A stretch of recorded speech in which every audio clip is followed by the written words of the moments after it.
Seguro Auto Use eu monto como quiser e só pago pelo que eu escolho. Se eu tirar o picles, eu pago menos, né? Não. Rápido e do meu jeito. Só na Use mesmo. Baixe o aplicativo e contrate. Use. Seguro tipo você.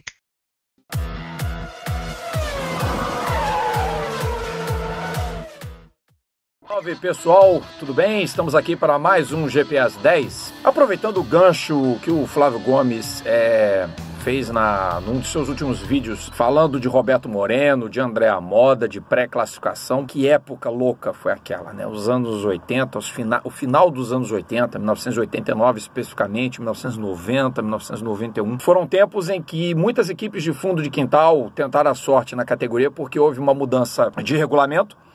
Os carros passaram aos motores aspirados, então bastava a fórmula, né? Você tem um motor Cosworth, um motor Judd, enfim. E aí as equipes começaram a surgir.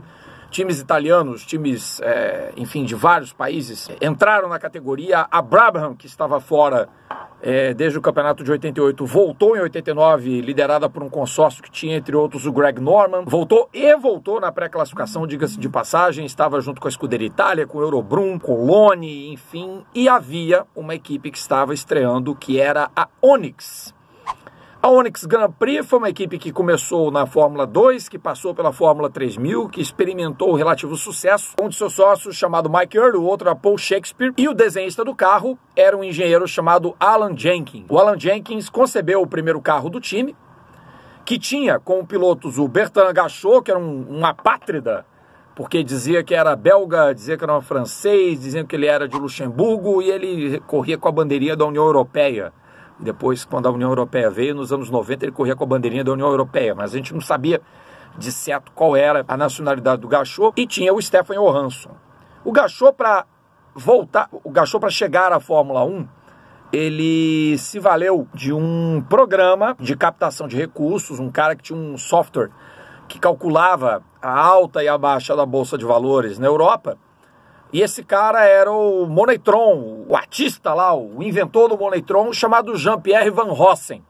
Você já deve ter visto fotos do Jean-Pierre Van Rossen. É uma figuraça, o cara tinha cabelão grisalho, fumava de uma piteira. Era um troço assim, era o Lord Hesketh dos anos 80 pro automobilismo. Um colecionador emérito de Ferraris, era apaixonado pela marca. O Keck Rosberg até correu com patrocínio Moneytron na 24 horas de Spa-Francorchamps, numa das últimas vezes que o Keck guiou um carro de corrida, o pai do Nico Rosberg, campeão mundial de Fórmula 1 de 82, e de repente, como gratidão por ter multiplicado seus ganhos, já que o Gachot pegou o dinheiro que ele tinha, aplicou na bolsa, e graças ao Moneytron, de uma hora para outra, ele tinha o dinheiro para pagar pela vaga na Onyx.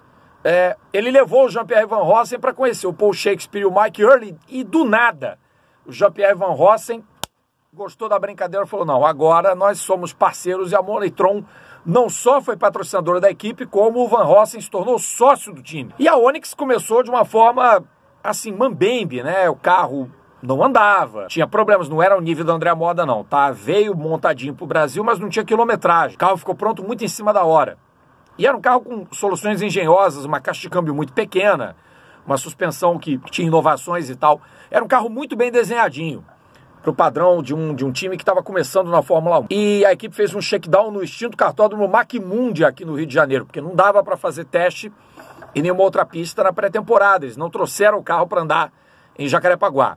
O resultado foi que o Gachot e o Johansson não se classificaram na pré-classificação, pelo menos, salvo engano, até o GP do México. Lá no GP do México, a Onyx se estreou. Na primeira metade do campeonato, o carro já começou a experimentar uma melhora. E na França, em Paul Ricard, andou bem, e o Johansson foi quinto. Mas a Onyx teve que continuar participando da pré-classificação, pelo menos com o Gachot, para o resto do campeonato. E o Van Rossen, empolgado com a situação, porém, vejam vocês como é que era a cabeça do Van Rossen.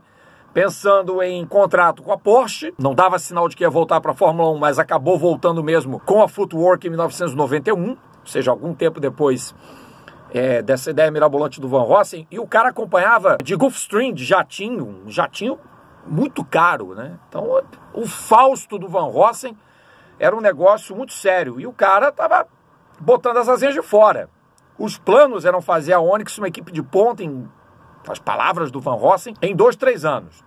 Mas aí o castelo começou a ruir. O Gachot se desentendeu com a equipe, foi demitido e entrou o Leto, J.J. Leto, que começou sua caminhada no fim da temporada. O Johansson ainda fez um pódio, fez uma corrida excelente no Estoril. Foi terceiro colocado, beneficiado, claro, pelo enrosco entre o Mansell e o Ayrton Senna. O Mansell tinha tomado bandeira preta, o Mansell seguiu ignorando a sinalização da direção de prova. O Ayrton foi tentar colocar por dentro, os dois bateram, e o Johansson, também beneficiado pelas quebras nas Williams do Botseno e do Patrese, acabou terminando aquela prova na terceira posição.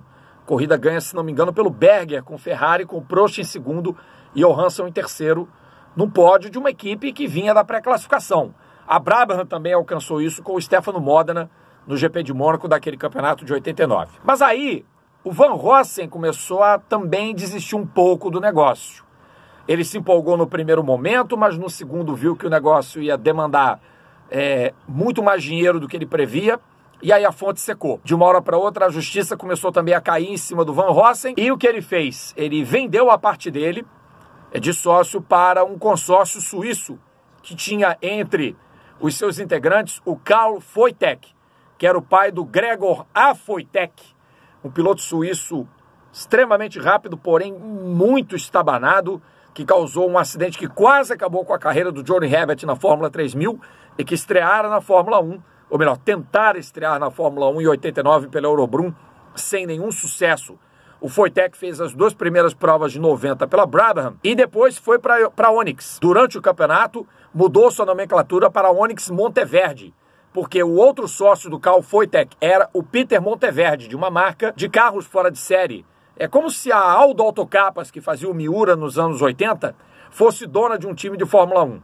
E a Monteverde era parceira. Mas a equipe já estava quebrando, havia muitas dificuldades com relação a peças, o carro não foi atualizado, o Alan Jenkins acabaria por sair da equipe técnica da Onyx, enfim, já era um negócio muito estranho quando no meio da temporada o Carl Foytek já tinha deixado a sociedade e o Peter Monteverde roeu a corda e a equipe acabou. A Onyx teve menos de 20 provas na Fórmula 1, fez o seu pódio, deixou seu nome gravado na história e foi uma equipe que, acho que para alguns, deixou saudades. Naquela época, Mambembe de Colones, de Eurobruns, de Life, de Andrea Moda, Fond Metal, Ozella, de tantas equipes pequenas, Rial, a qual não havia citado, Zack Speed, essas equipes, AGS, claro, todos esses times que já pereceram praticamente, né? A Minardi também fazia parte desse circo de equipes pequenas, mas a Minardi, claro, transcendeu, tornou-se histórica, porque acabou alvo de tanta simpatia que é impossível não gostar da Minardi, e hoje uma equipe como ela, até de certa forma, faria bem para a Fórmula 1. Como acho que a Onyx teria feito bem se tivesse sobrevivido. O Van Rossem, gente, o Van Rossem, o que o Van Rossem fez para escapar de ser preso?